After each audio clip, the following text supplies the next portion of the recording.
All right, everybody, welcome back to the Millennial Sales Podcast, episode number 202. It's your host, Tom Alemo. They call me Tommy Tahoe. Super excited to come with this show for you. If you're new, here's what we do here. We break down twice a week ways that young salespeople can have more successful, more lucrative, more fulfilling careers, right? So if you want to get promoted, if you want to make more money, if you want to have a better balance with your work life, if you want to grow, your skill set, you want to get better with psychology, whatever it might be, this is where we level up. This is where we grow. This is how we spend time to get better at the craft and ultimately have a better life. So I appreciate you coming on. I've been doing this for a long time.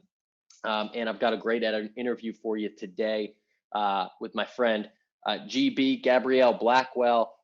We are recent co-workers at Gong. She's an SDR manager for Gong. She also runs the very popular SDR Hotline with Sales Hacker, which is a live show where she talks about different topics with a guest or guests every single week. And we had this conversation in December, like right after, maybe a week after I signed my offer letter with Gong. So the news was fresh. It was exciting. And we got deep in this one. To be honest, we talk a little bit about sales. We talk a little bit about sales development, how to get better at the craft. But this is really this is an episode for the soul, let's say. We talk even just straight off the bat.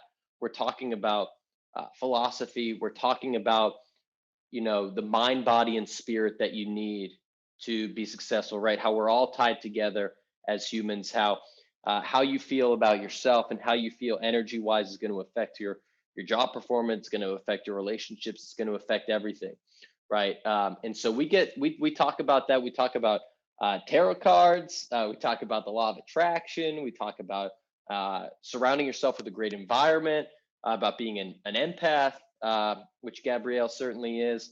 And we get deep into it all. She even told a story about how she went to vulnerability workshops so that she could develop that skill, which I'd never even heard of before, but love the concept of it. So, man, if you want to learn more about any of that stuff, if you want to learn more about your own self-worth and developing that, I mean, this is an episode that we don't get super tactical. We really focus on you as a person. And so if you are feeling the need to develop and grow as a human being, and want to relate with someone that's really cool and really intelligent on all these different topics, you're going to love this episode. I love talking to Gabrielle. You should definitely go out and follow her on LinkedIn. Check out what she's doing with the SDR Hotline. Hit her up if you enjoyed this show. For me, the one thing that you can do for this podcast before we get into the interview is head over to Apple. You can do a 5-star review, subscribe. Takes you 60 seconds, maybe not even that. And that's what helps this show grow. It helps me get better guests, put a ton of hours into the show. We have no sponsors right now. It's all about, trying to get growth and trying to get a better guest and better content for you. So that's the one way that you can help. Otherwise, share this out, Slack it to your team, send it out on Twitter, on Instagram. I'm Tommy Tahoe on social media. You can also hit me up on LinkedIn, Tom Alemo.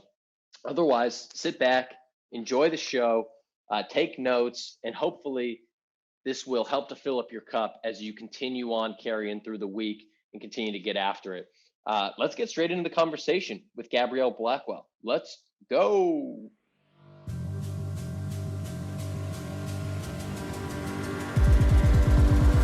All right, GB, Gabrielle Blackwell, welcome to Millennial Sales. How we doing?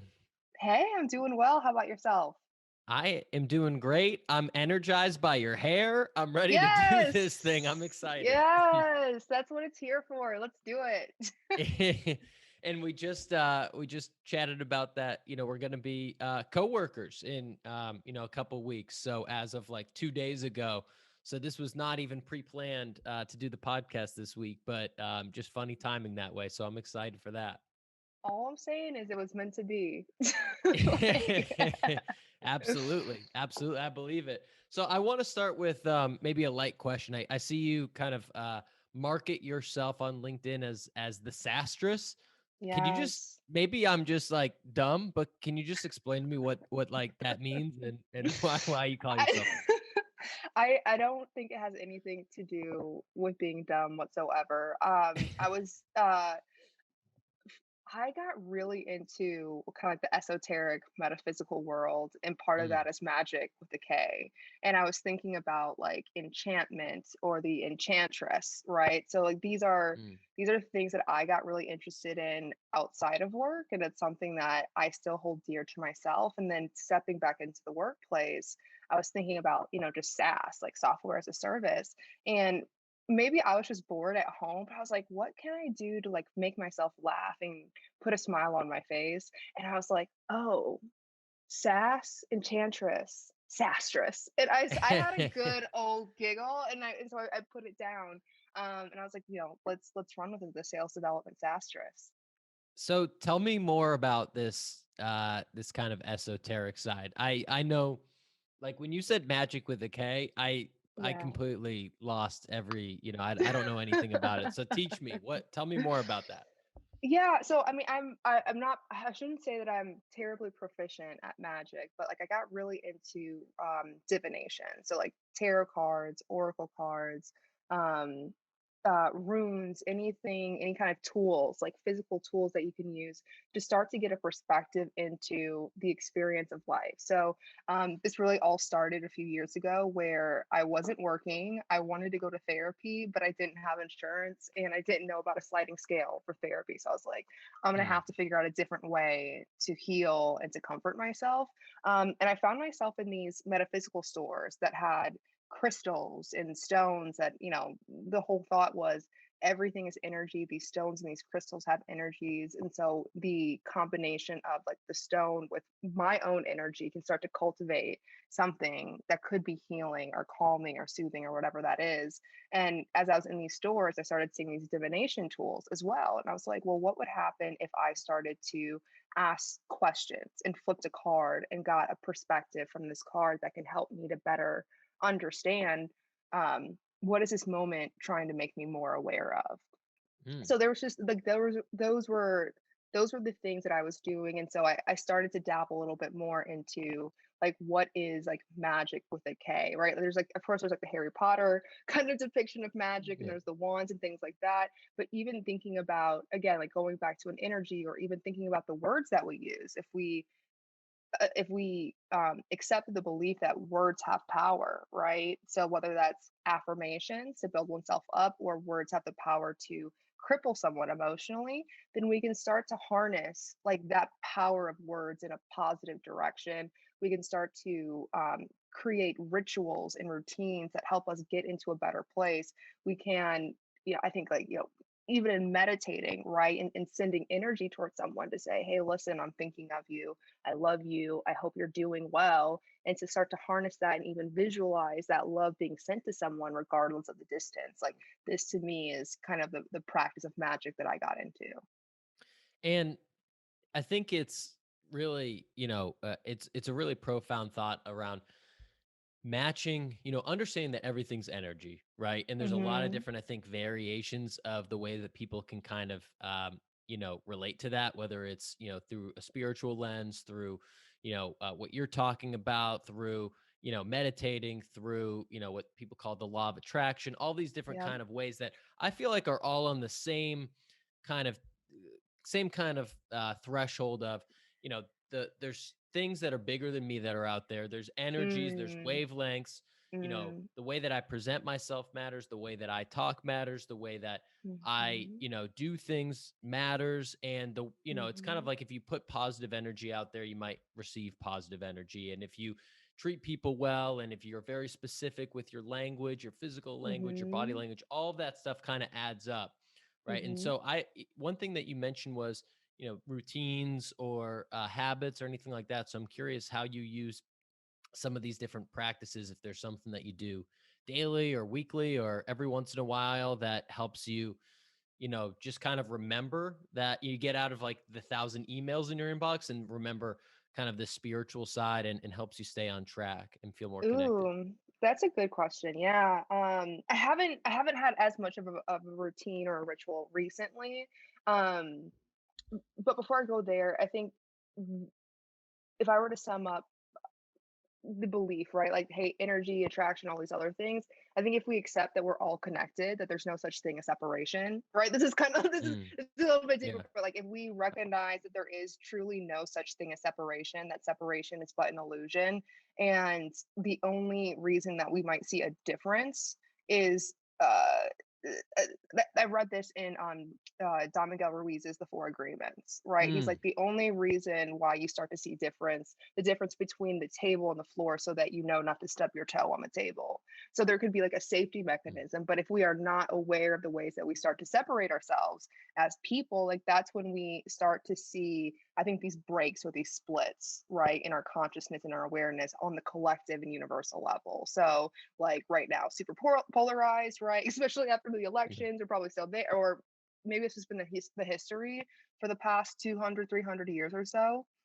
But if we consider ourselves separate or different, yet there is this truth that we're all connected, that we all are our brothers and our sisters keepers, then that might be one of the reasons why we start to see, like, public health decline or the global health decline, those kind of things. But back to the rituals and routines, is I for myself, like there's like one routine that's super simple, which is like, what is going to help me get up and look forward to my day. So mm, this is something I have been doing since I was in sales when I started when I was 24. That was like 6 years ago almost. Which was, I want to like get in front of my desk 30, 45 minutes before I'm ever expected to do anything, before expected to be in a meeting. And maybe an hour before I'm expected to go on a meeting, I'm gonna make myself a hot drink, like a tea. I stopped drinking coffee recently. I was like, I'm gonna drink a tea. I'm going to take the time to journal. I'm going to reflect on, hey, like what is it that I really want to hold space for today? So there's certain things like that. A few years ago when I was like really, really stressed out from work, wasn't like just a ball of anxiety. And one of the exercises that I did at the end of the day was think through what are like three really good things that happened today? Like, what are three things that I was super grateful for today? Like, what are three things that I want to introduce tomorrow? There's other things that I'll kind of recommend for folks. So if someone is like, oh, like I don't know if this is the role for me. I don't know if I'm feeling good about things. Like I feel like I'm an imposter, right? I'll kind of recommend three questions to ask on a daily basis or an every other day basis, which mm, is, when did I feel most like myself today? Right? Like that ideal self, that best self. When did I feel the most like myself today? What was I doing when I felt that way? And like, what was I doing right before that? And so if we start to document what those are, over time, we can start to see the patterns and the trends. So for me, I was like, oh, I feel my best when I wake up and I take a shower and and I listen to music, and I'm not in a rush to start my day. Like that's how I mhm, get into my zone. I like myself most when I am expressing myself authentically and I'm not biting my tongue. Like I'm mhm, not betraying myself. So those are the kind of like rituals I think I take to start to gain a better, I get just to cultivate a deeper sense of self-awareness and what is actually going to support me in the long run. If I think about like the kind of esoteric metaphysical side, for I don't feel as though I need to indulge in doing a tarot card reading every single day for myself. But like a couple weeks ago, definitely definitely have like some kind of daddy issue trigger, and I was like, I need to figure. Like I was like I because I felt myself ruminating over and over and over again, incessantly. Like I couldn't stop thinking about this one thing, and so with that, I did take the time to ask the question, like, what am I being asked to become more aware of now, right? And I'll mm, draw a card. So anytime that I find myself kind of ruminating or stewing on the same thing over and over again, um, and not coming to a resolution, I'm like, let me take a step back from this mental exercise of thinking about it and really tap into more of an intuitive, like illogical side of things that a tarot card reading could provide. mhm. And so let's say that someone's listening, they're intrigued by what you're saying, and I think Hmm. oftentimes, like I was kind of bringing up before, we can just get kind of stuck in the day to day, right? You can get stuck Mm-hmm. on your to-do list, you can get stuck on your quota, on your tasks, on, just the things that, need to get done, and Mm-hmm. forget about the bigger picture and not take care of yourself and not, really set yourself up to have a good day or a good week because you're just, kind of bulldozing into, whatever your to-do list is. So if someone was listening to this and they were like, oh, this is interesting, but Mm-hmm. what she's saying is like, a 5.0 level, and I'm like a beginner, like what would be the first step Yeah. that someone might want to take? Ooh, good question. I here's I think here is uh a phrase to contemplate on and meditate on, right? Because at the end of the day, I think the actions have to align to, right, what's the phrase? Thoughts thoughts become words, words become actions, actions become habits. Hmm. I so that was something I contemplated on for for a while, a couple years ago, and I was like, okay, well, where are even the thoughts coming from? And like thoughts are really coming from a belief of some sort, right? So if Hmm. we go back to what our beliefs are, I think that's where we can start to see like, w- are the beliefs that I'm carrying ones that are in service towards this bigger vision, for this bigger vision that I am in service to for myself, like for whatever it is. Like, is are the beliefs that I carry in service to the higher vision that I hold for myself? And so for me, like that's what started everything. So like you don't have to do tarot cards, you don't have to do oracle readings, you don't honestly don't have to read the Bible, right? If it's not for you. Hmm. But I would say is like for me, one belief that I had was that there was something that was wrong with me, that I was unworthy, that I was like a bad person, and so I like my actions, my behaviors, like I was doing really, really well in work, but I wasn't actually taking care of myself. I didn't think I was deserving of it. Mm. So I would say just go back to the belief. So you had mentioned like, hey, like we can get so caught up in the day to day that we're not taking care of ourselves. One of the things I tell my team is, hey, listen, if you like, listen, no work will get taken care of if you are not taken care of. Like you have to take care of yourself Mm. first because otherwise Say that everything. one more time. Yes. So it's like, listen, in order to take care of anything or anyone else, you have to be taken care of first. Mm. That's the thing. So I think that is that's the start, right? That's the belief that I had to cultivate in myself. And granted, I cultivated that belief from from a pretty intense mental wreckage that I found myself in a few years Yeah. ago. And I but from that wreckage, right, like there's that crash that happens and I came out of it and I was like, no, this makes a lot of sense. I wasn't taking care of myself. I wasn't paying attention to myself. I just tried to bulldoze my way through the day, uh, disconnected from what was going on with me mentally, emotionally, physically. So I was like, listen, no amount of effort, no amount of money or work or like hours spent at work is going to make up for the fact that hey, maybe you need 8 hours of sleep at night. Hmm.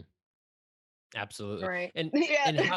how important is environment to you? And the reason I ask is, when we chatted a few weeks ago, it was like the first day that you changed your office from your bedroom to I think the living room or wherever you are. Yeah. And I see, you've got, all these plants behind you. You've got, the pink hair, you got the cool earrings. So like, can you tell me a little bit Thank about like the you. environment and also like I guess, being able to show your authentic self, I guess maybe is the best way to put it, of like, dressing how you want and maybe Mm. talking how you want and doing the things Yes. that you want, right? Like, can we I talk about need that a little bit? to. I need to talk the way that I talk. Like I think before anything else, that's the one thing I knew about myself is Hmm. because I'm gonna go through a tangent, so I can just y'all just have to That's what deal. we're here for. So yes, I grew up in a suburb of Chicago called Schaumburg, Illinois, and so it's just it's like Midwest, but still pretty urban, right, or Hmm. pretty suburban, I should say. I went to school at University of Chicago, where it's fun. Like, people were making fun of my accent because they're like, I kind of had a little bit of a Chicago accent at the time, and most of my friends were from like California or New York, or they were from Miami, right?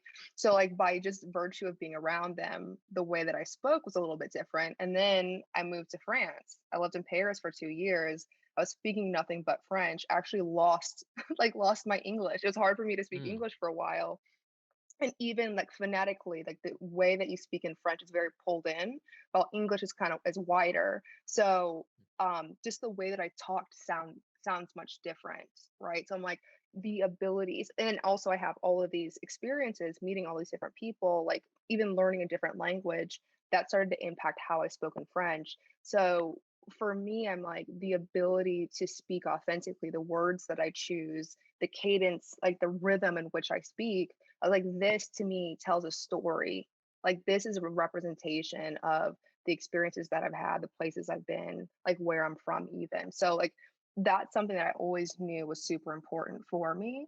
I think the next part of this was like, all right, hey, like how can I find my own authentic language so when I speak, like I can speak, like I can speak from my heart and it just resonates throughout my whole body. I'm not nervous when I'm talking. So that was always something that that's something I really aspired to grow into. I don't think it was until the past few years though that I started to think through, what do I need? What are my mhm. deal breakers, right? Like what are the things that if these were to happen, if these were present, I cannot be here. Like I cannot be in an environment where someone yells at me at work. Mhm. It's not going to work. I remember the last company I was at, somebody yelled at me in a meeting, and I was just like, and I told my boss, I was like, I'm like, is this what I should expect from moving forward? He's like, what do you mean? I was like, if this is what I should expect, I'm leaving. Mm, So I was like, if you're okay with that, then I should probably just resign tomorrow. But like, if this is something that you don't agree with, I would like to see changes.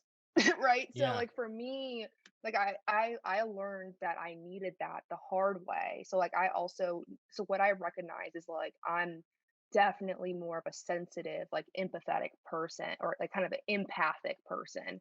Mhm. The environment around me, like I can be easily impacted by that. So I'm like, all right, I need to be in an environment that of course is safe and secure, but I also need to be in an environment where I can advocate for myself. I Mm, can have that conversation and I'm not called like too sensitive or a baby or whatever. It's funny, I had a meeting yesterday with some of the SDRs in the segment that I'm in, and they had just done something that I was super proud of. And I look like for real, like started tearing up. I was like, I don't know why I'm so emotional, but like I really am like a sensitive, emotional person, uh not hysterical, right? But I was like, in me expressing pride in such a like kind of visceral way, or in me expressing love or compassion in such a visceral way, I was like, that requires a very safe and nurturing environment.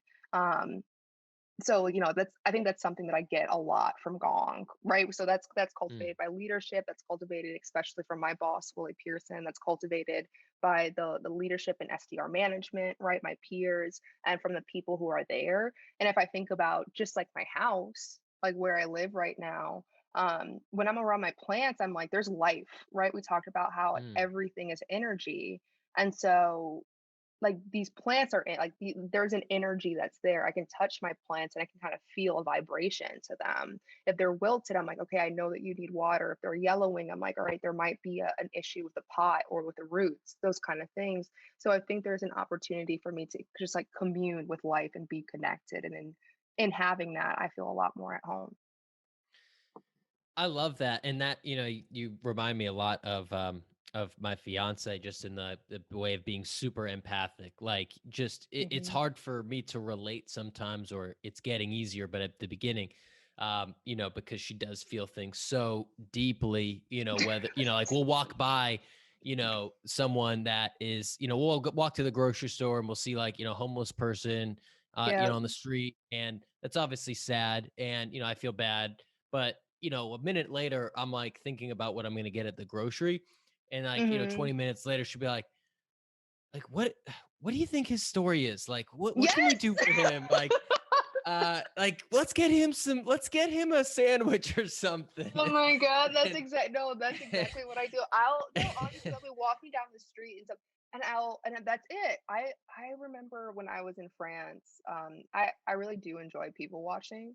yeah. So I would just like sit in a cafe and I would watch people like I would watch people walk by, or maybe I'm walking down the street and I remember seeing a woman who must have just been on her smoke break, and she was crying hysterically, she's going on her phone, and I'm just like, oh, like I just want to give you a hug. Like I wonder what happened. I'm not gonna be Mhm. that stranger on the street, right? Who does that, of Yeah. course.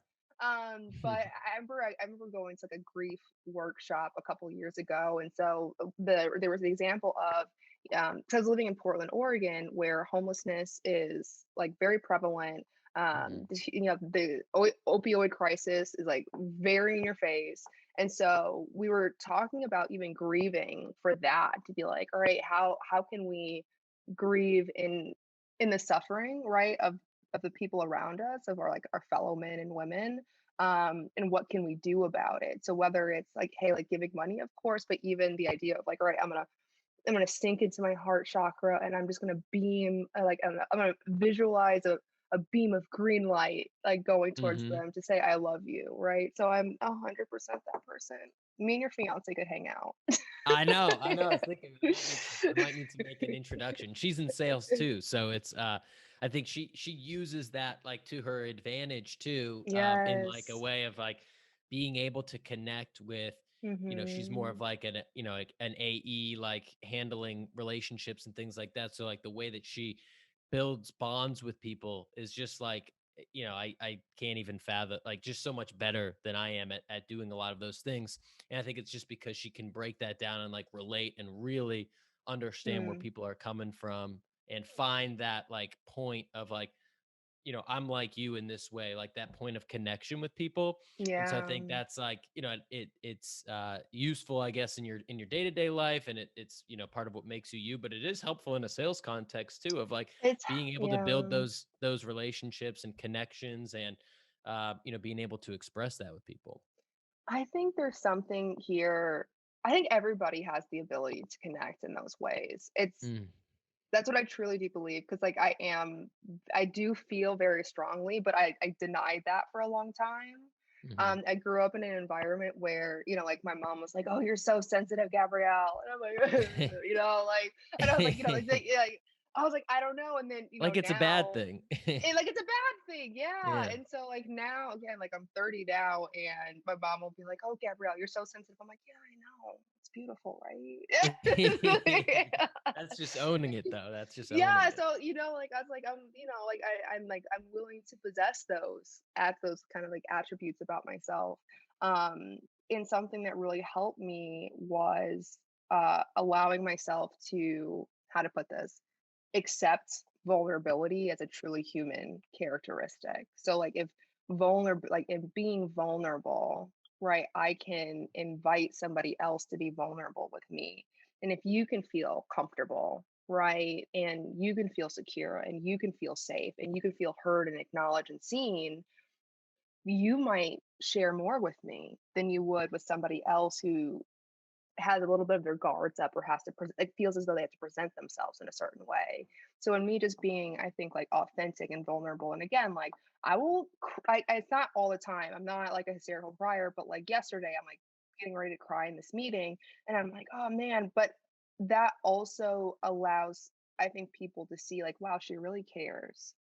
Like this Mhm. isn't a front, and it was very genuine, right? I'm not going to be crying all the time, but in that Yeah. moment, right? Or if I'm like, I think it helps me a lot being in a leadership position and having folks who are, like really like I'm someone who's a steward of like a group of other people's success.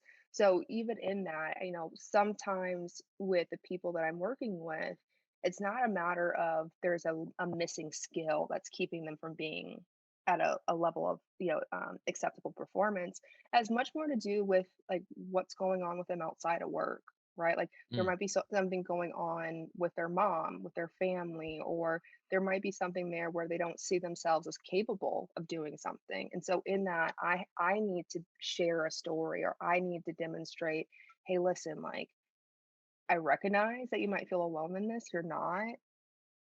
How about I share a story of how like I was dealing with something very, very similar. And here's what helped. Not sure if this is going to help with you, but like here's the experience that I was having. Here's how I felt at that time. And then me bringing words to the situation that can then give somebody else the ability to articulate what's happening with them. And by Yep. them articulating, right, that might then give them the ability to better advocate for themselves as well. hmm And you see, in my mind, like that's, vulnerable, authentic leadership, right? And Mhm. we were chatting a few weeks ago, and you brought up that, you at some point, I think a few years ago, went to some sort of a vulnerability workshop or Yep. multiple workshops. And I thought that Yes. was so interesting because I guess I didn't even know that existed.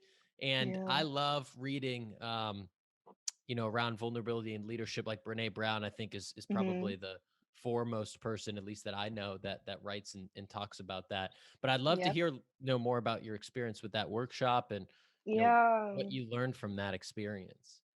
I'm trying to I so yeah, there were these I was living in New York, right? And I was like scrolling through Facebook or something and I saw something that was like, some group for empaths. And it's all about like let's break these emotional bonds that we have that might not be serving us. And I was like, oh well, I've got like an ex-husband, I've got like a dad who wasn't around. Like, let's cut Yeah. these bonds. I'm here for it.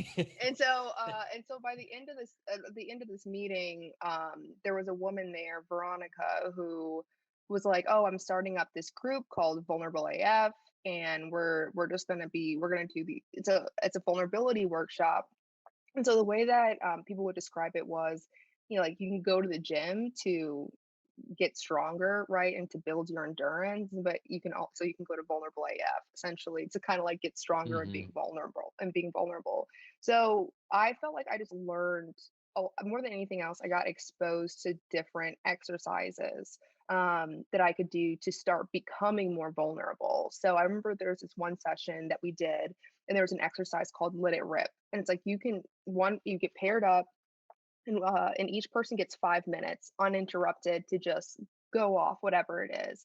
And so for me, I remember going through the session and I just started talking and I mentioned my dad, but I got to something about my dad and I just realized I was like, this is such a terrible relationship. Like why, and after that exercise, I recognized I was like, oh wow, that was the first time that I think I actually spoke honestly about how I felt. And in Mm. being radically honest, I could then start making decisions that were better suited for me, right? So I'm like, wow, this is not a healthy relationship. Like, wow, this is so straining. And I've been depressed about it for over a decade. And I'm so tired of carrying this feeling with me. And after that session, I was like, oh wow, like no, I was really honest for the first time, like for forever. Now what am I gonna do with that? And so it hmm just like that's what I was exposed to was now that I'm being vulnerable, now I have a better direction of like the decisions that I can make, the choices that I make, the people that I kind of allow into and invite into my space in me being very honest and very vulnerable with myself, right? I was like, I can start to cultivate a space that is so much more supportive of who I just intrinsically am. And so like that's what the workshop really allowed for me to do. After I like left New York, I came back home to like right outside of Chicago. I actually started doing I was like I like vulnerability was still like this nebulous thing to me. So like I was journaling all the time, and if I had a feeling that I didn't know what to do with, I would actually like create a character in my journal, and I would tell myself a story. And I was like, okay, well, who is vulnerability? Into the picture that I had in my head, I was like, vulnerability. It's like that kind of um like that wall butterfly at the party who like seems kind of I was like kind of sad, not really sure, really curious about him. And I just realized I was like, wow, I don't really know that much about vulnerability. There hasn't been that many models of vulnerability for me. So I actually did like over the course of a month or two, I interviewed 50 people. I should have Mm. recorded them and done a podcast, but I didn't do that You at the should time. have. I should have, but I took notes because I was like, Mm. I personally don't have that much exposure to what it means to be vulnerable.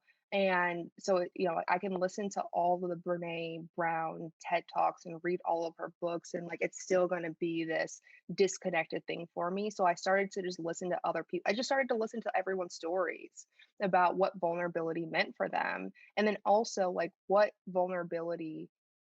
um, vulnerability allowed for them to experience they might not have ever experienced prior to then. So I was Mhm. talking to one of my mom's friends, this guy named Mike Knox. He's like, I would imagine like mid 40s, early 50s, kind of, a physical trainer. And so I'm like, here's just like this big old buff dude talking about Yeah. vulnerability. And he was telling me about a journey of, he's like, I never wanted to show my feelings. I never wanted to show my emotions, like even in relationships, right? Like with him, he thought that he always had to keep a distance, and then somebody like, broke his heart, right? And Mm. and so and he was all and he was all up in his emotions. So fast forward however many years it is, and he meets his now wife. They've been happily married for like 12, 13 years. And he's like, when they first started dating, he was still trying to be like that distant, kind of disconnected person. And what his wife had shared with him was like, listen, the only way that this relationship works is if you talk to me. Right. Like, so they would start to kind of introduce tradition. So maybe it's like once or twice a week, they would spend time talking about emotions. And like, he would tell me, like, like, he's like, I went in kicking and screaming. And every day she was patient with me and she was curious about me. And he's like, and just over time, what he said to me is like, he's like, over time, I started to fall in love with the idea that somebody loved me that Mm. much. And that's what really allowed him to open up and have a very fulfilling relationship. And I was like, that's so beautiful. Like, I was like, I can do Mm. that. So like Yeah. that was my journey of like being exposed to vulnerability first with myself and being honest with myself and what that allowed me to do. And the second part of that was the more like aspirational, visionary piece of things, which was I was like, oh wow, like it is possible for me, like somebody who comes from, like my mom's a single mom who's like super like works all the time, whose dad was not around kind of thing. Like I was like, for someone in that situation to think like, all right, I'm not worthy, I can't have relationships, blah blah blah blah blah. And so for me, it was just like it was a kind of like a watershed moment of like, oh no, it's possible. And like my past, like what's happened in the past isn't going to dictate my future. It's really going to be what I allowed myself to experience. And part of what I'm going to allow myself to experience is going to be driven or could be opened up that much more by being vulnerable. Wow. I love all of that. And I'm sitting here thinking, right? So you're doing all of this work on yourself. You're learning Ooh, about all these different topics, right? ooh. You went to University of Chicago, which to my understanding is that's like a borderline Ivy League school, right? Yeah, I mean, you might be humble and say no, but yeah, you're nodding. And studied public policy. You lived in France. You're living in all these yeah. places. So like my this may seem like a question out of left field, but like, why are you in sales? Why? Like, how did that even happen? And like, why is that the path that you've chosen? I'm just curious. No, the past chose me. That's what I truly think. I was like, I didn't. I just started mentoring, and I was talking to one of my mentors, Leanne, yesterday, and it was her first time meeting up, and she was telling me about her journey into where she's at right now. She's an SDR at a tech company, and I was Shout out to telling her about Leanne. my shout out to Leanne. She's dope. I love her. And yeah, so she was telling me about her journey, and then I shared with her my journey. I was like, there's my interview answer as to like why sales, which was like, oh, I wanted to be a CEO, and like where Yeah. do CEOs start their careers off? Sales, right? A lot of them do. So I'm like, that's like the I'm not interview hiring you for answer. anything, so I know, right? And so I like to preface that, right? I'm like, that's my yeah. interview answer. What the true story is I couldn't get a job anywhere else. I was so desperate. Mm.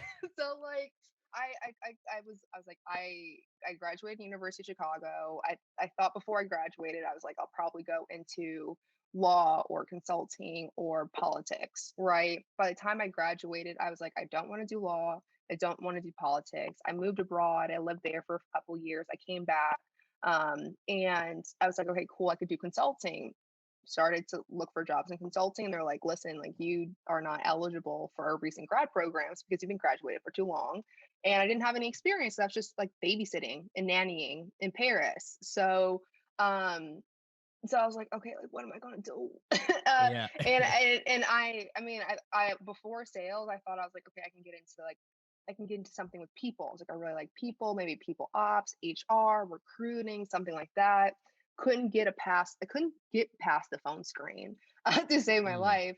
And that's really like, I was like, if I went through like 20 some phone screens in a matter of 2 weeks, and I was like, I'm getting nowhere. I had no money. I was living in my uncle's basement. My family was tripping. I was like, I Mm. need to get things started. Like this is not a joke right now. I was in full on survival mode. And so that's when I was like, okay, well, what am I really working towards?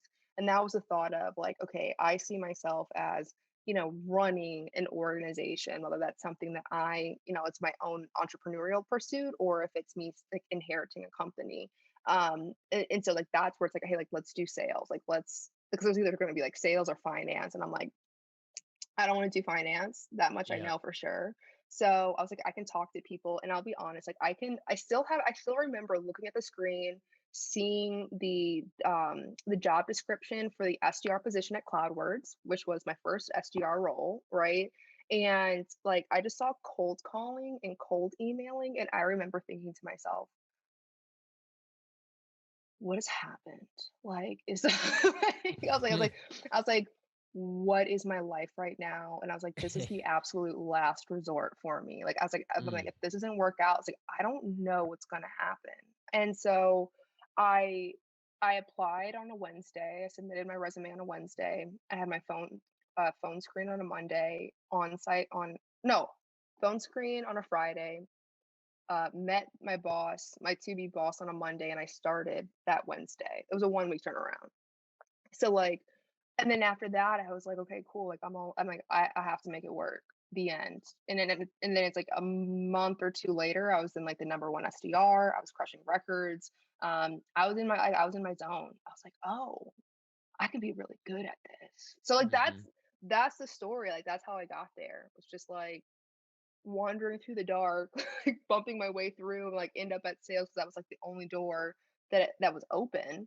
Um, and like yeah, it's like 5, 6 years later. Now I'm like managing an SDR team at Gong.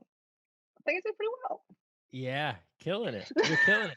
So, well. uh, through that career track too, I've seen you post about this before, talking about your first management role, and Ooh. I can tell you personally, when I had a role for 18 months where I was a player coach, and it's so much harder than it looks, Mm-hmm. on paper, or than you think. You kind of have that assumption when you start like, "Oh, does my boss even do anything all day long?" And then you start Yeah. leading people, and it's like, the hardest thing ever.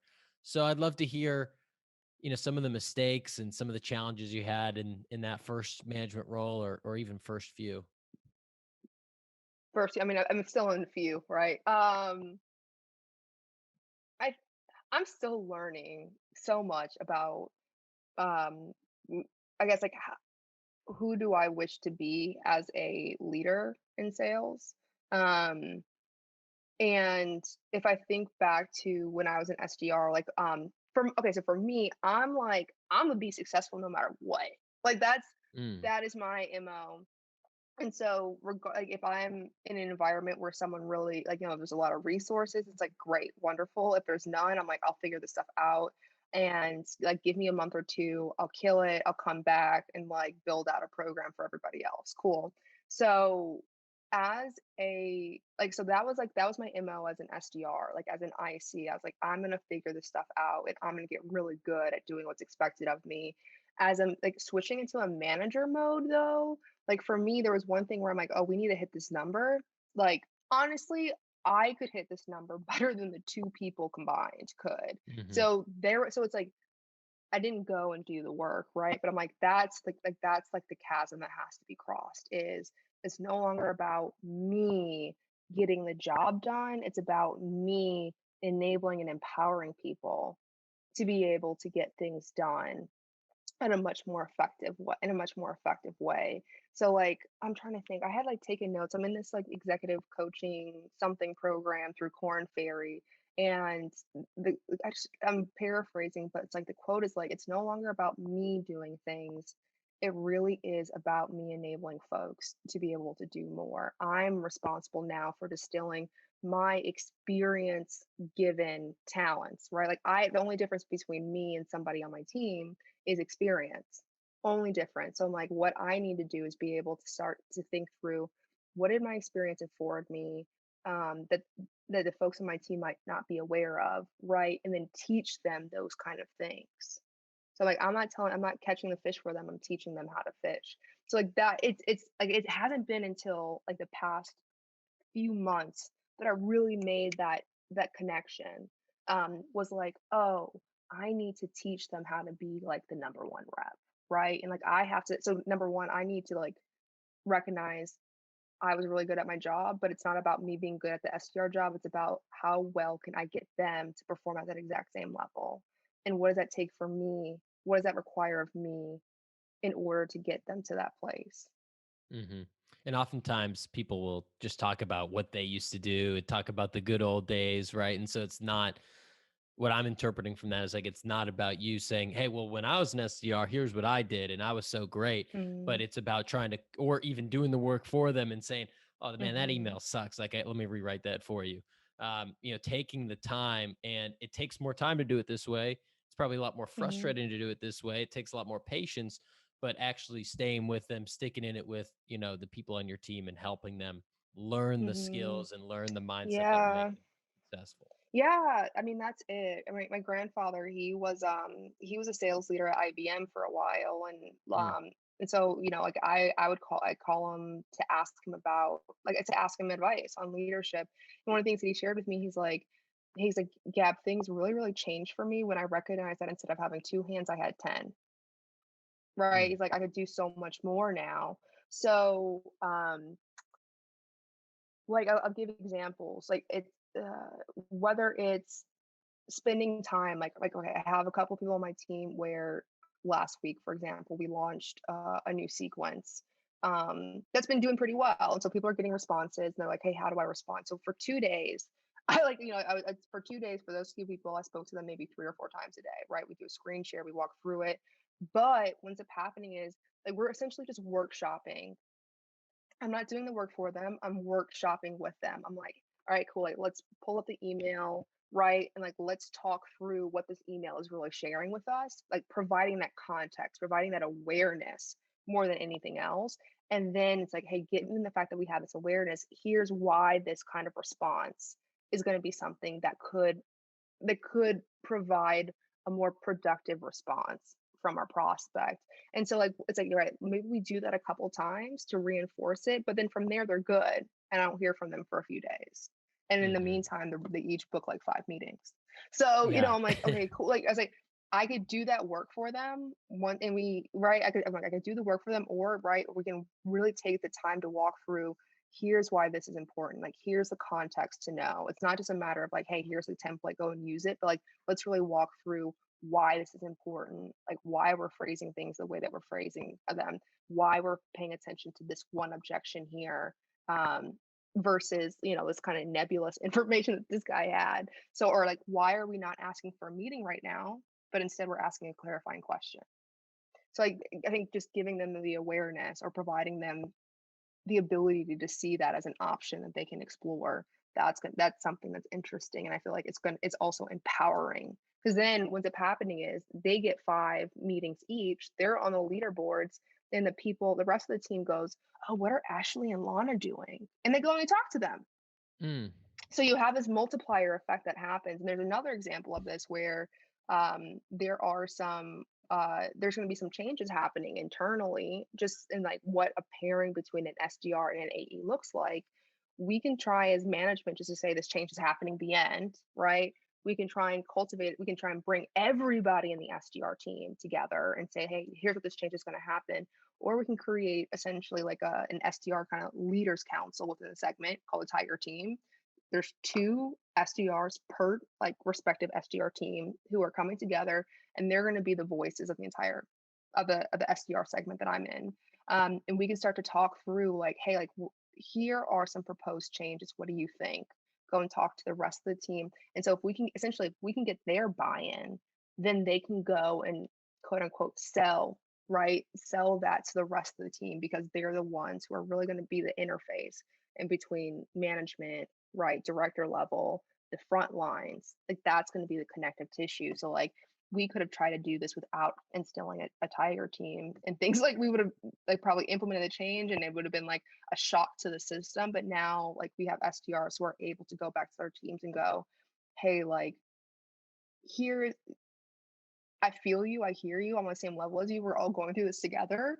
And I was not bought in, but now I am. And here's what that journey was for me. Yeah, I love it. And as we're wrapping up, can you talk a little bit about some of the cool things you're doing with the SDR hotline, which I think is through Sales Hacker, if I'm not mistaken, but I know Yes, you've been doing it that for a little is. bit, and you have some cool stuff planned for Black History Month in February too. So if you could kind of hype that up a little bit. Yes, yes, I'm gonna hype it up. Okay, so SDR hotline through Sales Hacker, what I the vision that I have, the vision that I wish, that I hope the SDR hotline is in service to is um, sharing a message of empowerment, self advocacy, right, and awareness. Like these are the things that I truly. It was like this is not necessarily about just tips and tactics, right? But it's much more about, hey, like, who are we as people? How does that influence how we engage in our workplace? And regardless of where we come from or what experience that we have, we all possess like the abilities to advocate for ourselves, to empower ourselves. And in doing that, we can be that much more successful wherever we go. So, like, that is truly what the SDR hotline is in service to. And so for February, knowing that it's Black History Month at that time, and me being the pink-haired Black woman that I am, I was like, I want to have, I was like, I want to speak with, um, I want to speak with other Black sales professionals who I admire and respect, and just have a conversation with them, like really about whether it is their journey to like where they're at right now, what the challenges were that they faced, like what helped them along the way. And so the folks that we have here are Roderick Jefferson, so sales enablement professional, Larry Long Jr., who is what like the brightest, most energetic person you'll ever meet, Chantel George, who's actually the creator of Sisters in Sales, and so she's over at LinkedIn as well. And then we have Morgan Ingram from John Barrows who will be on as well. So yeah, that is the lineup for February. That's awesome. And yeah, I kudos to you for doing the hotline, for adding that value, and for getting that great group of people together for February. As we're wrapping up here, first of all, everyone go to LinkedIn right now, add her on LinkedIn, Gabrielle GB Blackwell. Follow her post. She's got great posts. Check out the SDR hotline. I wrote that down. Friday, 11 a.m. Central Time. Yes. Where else can people connect with you? Honestly, I'm just on LinkedIn. That's it. Anything else is too much for me to handle, but I'm typically great on LinkedIn. That's awesome. Well, I appreciated this conversation. This was so much fun, and man, we got deep. We got deep We straight did, from yeah, the we get go. did. That was good. I was like, well, yeah, woke up on a Wednesday. I'm like, what we gonna talk about, Tom? And I'm like, this is a wonderful day. This is a wonderful way to start the day. So thank you so much, Tom, for creating this space and for asking the questions that you did and just being an amazing human being. Wow, I'll take that to the bank. Let me record that and play that back like every morning. Get myself hyped up.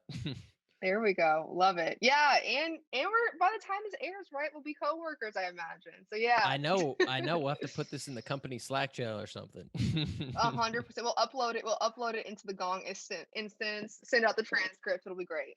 Yeah, I love it. I love it. Well, thanks so much for joining. I appreciate it. Thanks, Tom. All right. Thanks for listening to that episode of the Millennial Sales Podcast. Again, the one thing you can do, head over to Apple and give us a 5-star review. That's what helps us grow this show. Otherwise, hit me up on social media, Tommy Tahoe on YouTube, Twitter, and Instagram, Tom Malemo on LinkedIn. I'd love to hear from you. Otherwise, have a great February. Peace.